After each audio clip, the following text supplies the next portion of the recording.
আসসালামু আলাইকুম, সবাইকে আরও একবার স্বাগত জানাচ্ছি আমার চ্যানেল গ্রাফিক্স ইম্প্যাক্টে।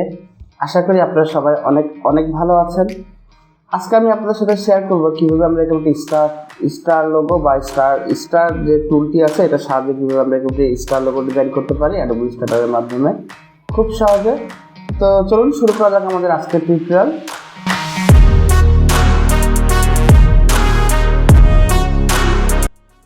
প্রথমে আমি ইলাস্ট্রেটর অন করে নিচ্ছি। আপনারা যে কোনো আপনাদের মন মতো পেজ সাইজ দিয়ে নেবেন। আমি আমার মতো দিয়ে নিচ্ছি, বা আমি যেটা আমার প্রয়োজন সেটা দিচ্ছি। আপনারা আপনাদের মন মতো পেজ সাইজ দিয়ে নেবেন, কোনো সমস্যা নাই। এরপর যদি আমরা ঠিক এখানে বামে খেয়াল করি তো দেখবো আমরা এখানে দেখবো ফিল এবং স্ট্রোক। আমরা ফিলটাকে অফ করে দেব এবং স্ট্রোকটাকে উপরে রেখে দেবো আপাতত। ফর নাও এটা আমরা রাখবো। এরপরে যদি আপনি এখানে খেয়াল করেন রেক্ট্যাঙ্গেল টুল এর অধীনে আছে আমাদের স্টার টুল। এটাকে ওপেন করার জন্য আমাদেরকে মাউসের রাইট বাটন ক্লিক করতে হবে বা অপশন বাটন, এবং এখান থেকে স্টার টুল সিলেক্ট করে নিতে হবে। এরপর আমরা শিফট এবং অল বাটন একসাথে প্রেস করে এরকম একটি স্টার রাখবো, তাহলে স্টারটা সোজা হবে সব দিক দিয়ে। এবং এখানে আসার পর আমরা এটাকে এভাবে ছেড়ে দিব। এরপর আমরা আমাদের এখানে যদি আপনারা ডিজাইনটা খেয়াল করেন এখানে একটা 3D লুক আছে বা একটা পার্সপেক্টিভ লুক আছে। এটা আনার জন্য আমাদেরকে যেটা করতে হবে এখন সেটা হচ্ছে আমরা এখানে কিছু লাইন আঁকবো। তো লাইন আঁকার জন্য আমরা সিলেক্ট করে নেবো পেন টুল, এবং এখানে ঠিক যে ওপরে যে আপনার অ্যাঙ্কার পয়েন্ট দেখতে পাচ্ছেন, ঠিক ওপরে যে একদম টপে যে অ্যাঙ্কার পয়েন্টটি আছে এখানে আমাদেরকে প্রথমে ক্লিক করতে হবে। আপনার যদি ইলাস্ট্রেটরে স্মার্ট গাইড অন না থাকে তাহলে কিন্তু আপনাকে এই অ্যাঙ্কার পয়েন্টটি দেখাবে না। তো সেক্ষেত্রে আপনাকে ভিউতে যেতে হবে এখান থেকে এবং স্মার্ট গাইড অন করে নিতে হবে, তাহলে কিন্তু আপনাকে অ্যাঙ্কার পয়েন্টটি দেখাবে। তো যাই হোক, এখন আমার এখান থেকে আমি পেন টুল সিলেক্ট করে আমি এখান থেকে এই অ্যাঙ্কার পয়েন্ট থেকে এই অ্যাঙ্কার পয়েন্ট বরাবর সোজা শিফট বাটন চাপলে সোজা আসবে। দেখুন আমি যদি এরকম বাঁকা বা এরকমভাবে আঁকা বাঁকা লাইন আঁকি, বাট আমি যদি শিফট বাটন প্রেস করি দেখুন এরকম বাঁকা থেকে সোজা হয়ে যাবে। তো আমি একদম সোজা এই অ্যাঙ্কার পয়েন্ট বরাবর আমি আরেকটা লাইনটাকে এনে ফিনিশ করে দিব। এরপর দেখতে পাচ্ছেন আমার এখানে যে পেন টুলের যে লাইন এটা কিন্তু এর সাথে আছে। তো এটাকে আমাকে ডিসিলেক্ট করতে হবে। এর জন্য প্রথমে আমি সিলেকশনে ক্লিক করলাম, বাইরেটা ক্লিক করলাম, তাহলে আমার লাইনটা কিন্তু ডিসিলেক্ট হয়ে গেছে। এখন আবারও আমি পেন টুল সিলেক্ট করে নেব। এখন দেখতে পাচ্ছেন এই যে এখানকার অ্যাঙ্কার পয়েন্ট এটাকে আমি নিয়ে এসে ঠিক এইখানে মিশিয়ে দেবো। দেখুন এইখানে মিশিয়ে দিলাম। সেমভাবে আবারও আমাকে এই পেন টুলটাকে ফ্রি করতে হবে। এর জন্য আমি সিলেকশন টুলে সিলেক্ট করলাম, তারপরে বাইরেটা ক্লিক করলাম, তারপরে আবারও আমি এখান থেকে সিলেক্ট করবো পেন টুল। এবার আমি এই অ্যাঙ্কার পয়েন্ট থেকে এই অ্যাঙ্কার পয়েন্ট বরাবর একটা লাইন আঁকবো। দেখুন এই অ্যাঙ্কার পয়েন্ট থেকে এই অ্যাঙ্কার পয়েন্ট বরাবর একটা লাইন আঁকলাম। তারপরে আবারও সেমভাবে এটাকে ডিসিলেক্ট করে নেব। তারপর এখান থেকে আবারও পেন টুল সিলেক্ট করে নিলাম। তারপর আমি এখান থেকে এই অ্যাঙ্কার পয়েন্ট থেকে এই অ্যাঙ্কার পয়েন্ট বরাবর আমি আরেকটা লাইন আঁকবো। দেখুন এই অ্যাঙ্কার পয়েন্ট বরাবর, এটা কিন্তু অ্যাঙ্কার পয়েন্টে বসে নাই, পরের ডিজাইনে সমস্যা হবে। এই অ্যাঙ্কার পয়েন্ট থেকে আমি একদম ঠিক এইখানে যে অ্যাঙ্কার পয়েন্ট আছে এখান থেকে আমি এই অ্যাঙ্কার পয়েন্ট, এটা কিন্তু ইম্পর্টেন্ট, আপনারা এই অ্যাঙ্কার পয়েন্টগুলোকে সুন্দরভাবে কিন্তু মিশাতে হবে, নাহলে কিন্তু ডিজাইনটা খারাপ লাগবে দেখতে। এরপর আমি আবারও পেন টুল সিলেক্ট করলাম। এই অ্যাঙ্কার পয়েন্ট থেকে আমি এই অ্যাঙ্কার পয়েন্ট বরাবর একটা লাইন আঁকবো। এখানে দেখুন এইভাবে এই অ্যাঙ্কার পয়েন্ট বরাবর আমি একটা লাইন আঁকলাম। এরপর আমি জাস্ট এখান থেকে আবারও আমার কিন্তু লাইনগুলো কমপ্লিট হয়ে গেছে। দেখুন আমার কিন্তু প্রত্যেকটা শেপ কিন্তু এখন কমপ্লিট হয়ে গেছে।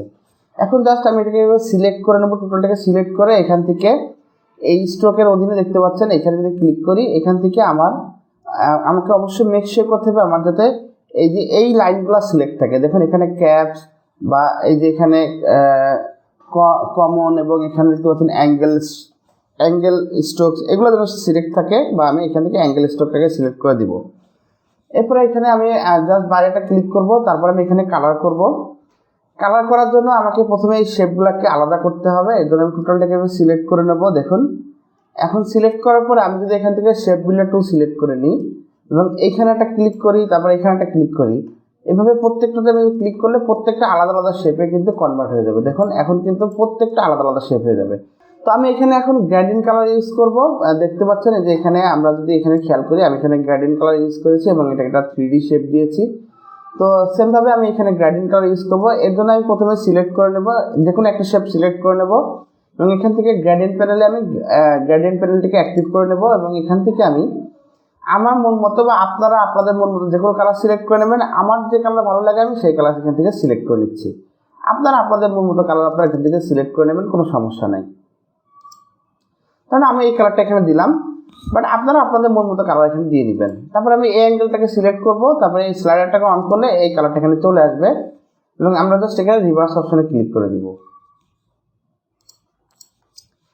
এভাবে আমরা প্রত্যেকটা শেপকে এখান থেকে কালার করে নেব। প্রথমে আমরা এখন আমরা এই যে এখানে এটাকে সিলেক্ট করলাম, এই শেপটাকে সিলেক্ট করার পর আমরা আইড্রপার টুল সিলেক্ট করে প্রথমে আমরা ধরেন এই কালারটা দিলাম। তারপর আমরা নিচের শেপটাকে সিলেক্ট করে আইড্রপার টুল সিলেক্ট করলাম আবারও এবং এই শেপের কালারটা দিলাম। এরপর আমরা আবার সেম ভাবে এখান থেকে এটাকে সিলেক্ট করে নেব এবং এখান থেকে আইড্রপার সিলেক্ট করে আমরা এই কালারটি দিলাম। তারপর আমরা আবারও সিলেক্ট করে নেব এখান থেকে এই শেপটাকে সিলেক্ট করে নিলাম, আইড্রপার টুল সিলেক্ট করে আমরা এই কালারটা দিয়ে দিলাম। তারপর আমরা এখান থেকে আবারও এই যে এখানে গেলাম, এখান থেকে আইড্রপার টুল সিলেক্ট করে এই কালারটিকে পিক করে নিলাম। তারপর আমরা এখান থেকে আবারও এই অপশনটাকে সিলেক্ট করে আমরা এই কালারটিকে পিক করে নিলাম।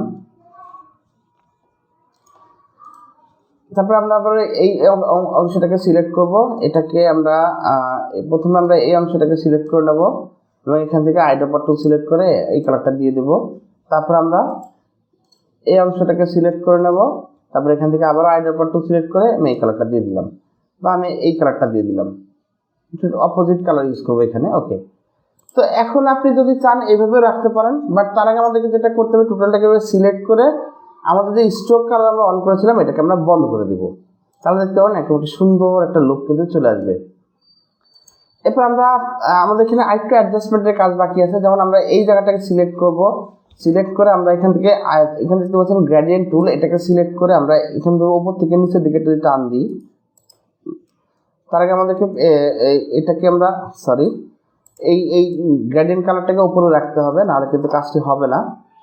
তো আমরা এই অংশটাকে সিলেক্ট করলাম, তারপর এখান থেকে গ্রেডিয়েন্ট টুল সিলেক্ট করে এইভাবে এটাকে নিচের দিকে টান দিলাম একটু, এবং এরপর আমরা এই অংশটাকে সিলেক্ট করে আমরা যদি চাই এখান থেকে গ্রেডিয়েন্ট টুল সিলেক্ট করে একটু উপর দিকে টান দিলে বা এইভাবে রাখলে কিন্তু, বা আপনি চাইলে এইভাবেও রাখতে পারেন, এইভাবে রাখলে কিন্তু জিনিসটা একটু ভালো লাগতেছে আমার কাছে মনে হয়, একটু পার্সপেক্টিভ লুক আসছে। তো আপনারা চাইলে কিন্তু সবগুলোকে এইভাবে সিলেক্ট করে আপনারা একটু এখান থেকে অ্যাডজাস্ট করে নেবেন, তাহলে দেখতে জিনিসটা আরও সুন্দর হবে।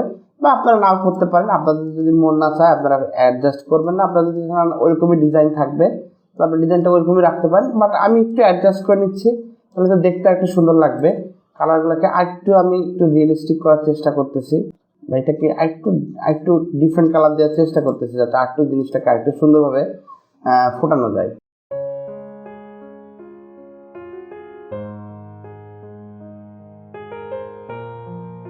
তো দেখতে পাচ্ছেন আমাদের ডিজাইনটা কিন্তু কমপ্লিট। এখানে আমরা একটা ব্যাকগ্রাউন্ড অ্যাড করে দিতে পারি। ব্যাকগ্রাউন্ড অ্যাড করার জন্য আমরা প্রথমে এখান থেকে এই টোটালটাকে সিলেক্ট করে আমরা এখান থেকে রেক্ট্যাঙ্গেল টুল সিলেক্ট করে নেব, তারপর আমরা এই বরাবর একটা ব্যাকগ্রাউন্ড আঁকবো। এইভাবে একটা ব্যাকগ্রাউন্ড রেখে নিলাম এবং এটাকে আমরা ব্ল্যাক কালার দিয়ে দিব, একটু ডিপ ব্ল্যাক ইউজ করবো আমরা এখান থেকে এটার জন্য আমরা এখান থেকে কালার অ্যাডজাস্ট করে নেব। এভাবে এখান থেকে ব্লক করে দিই। এরপর আমরা জাস্ট আমাদের ডিজাইনটা কিন্তু এখন আমাদের ব্যাকগ্রাউন্ডের নিচে চলে গেছে। আর এটাকে উপরে আনার জন্য কি করতে হবে হয়তো আপনারা সবাই জানেন, তারপর আমি আরেকবার দেখাচ্ছি। আমরা এখান থেকে মাউসের রাইট বাটন ক্লিক করব, অ্যারেঞ্জ সেন্ড টু ব্যাক। এখন আমরা যেটা করবো ব্যাকগ্রাউন্ডটাকে লক করে দিই। প্রথমে লক করে আমরা এই টোটাল ডিজাইনকে এইভাবে সিলেক্ট করে কন্ট্রোল জি দিয়ে একটা গ্রুপ করে নিলাম, তাহলে এটা এখন একটা গ্রুপে পরিণত হয়ে গেছে। এখন আমরা আবারও আমাদের ব্যাকগ্রাউন্ডটাকে কন্ট্রোল অল্টার টু দিয়ে আনলক করবো, আমাদের ডিজাইনটাকে আমরা সেন্টারে নিয়ে আসবো। তো এই ব্যাকগ্রাউন্ডের সেন্টারে আমাদের ডিজাইনটা থাকে। তো এর জন্য আমরা প্রথমে টোটালটাকে সিলেক্ট করে নেব এবং ব্যাকগ্রাউন্ডে একটা ক্লিক করব, এবং এখান থেকে আমরা এখন দেখতে পাচ্ছি ওপরে অ্যালাইন সেন্টার ওপেন হয়ে যাবে, অথবা এই যে আপনাদের উইন্ডোতে গেলেও অ্যালাইন সেন্টার পেয়ে যাবেন। তো অ্যালাইন থেকে আমরা প্রথমে এখানে ক্লিক করব, হরিজন্টালি অ্যালাইন সেন্টার, এরপর আমরা ভার্টিক্যালি অ্যালাইন সেন্টার। তাহলে এখন আমাদের ডিজাইনটা একদম সেন্টারাইজড হয়ে যাবে। এরপর আমি এখানে কিছু স্টার লোগোটা লিখেছি। আপনাদের যে এখানে স্টার লোগো লিখতে হবে বা এরকম না, আপনাদের কোনো কোম্পানির নাম থাকলে সেগুলো আপনারা নিচে জাস্ট লিখে দিবেন। সেটা অবশ্য আপনাদের জন্য কঠিন কোনো কাজ না। আর কিভাবে আপনারা আরও সুন্দরভাবে টেক্সটগুলো ডিজাইন করতে পারেন তার উপরে আমার বেশ কিছু ভিডিও আছে, চাইলে ওগুলো ওখান থেকে দেখে নেবেন। তো আজকের ভিডিও আমি আর বেশি লম্বা করব না। যদি আপনাদের আমার এই টিউটোরিয়ালটি ভালো লেগে থাকে অবশ্যই আমাকে কমেন্টস করে জানিয়ে দিবেন এবং আমার চ্যানেলটিকে সাবস্ক্রাইব করে দিবেন, যাতে এরকম আরও ভিডিও আপনাদের সামনে খুব সহজে উপস্থাপন করা যায়, এবং বেশি বেশি লাইক দিয়ে আমাকে উৎসাহিত করবেন। তো দেখা হবে পরে কোনো টিউটোরিয়ালে। সে পর্যন্ত সবাই ভালো থাকবেন। আল্লাহ হাফিজ।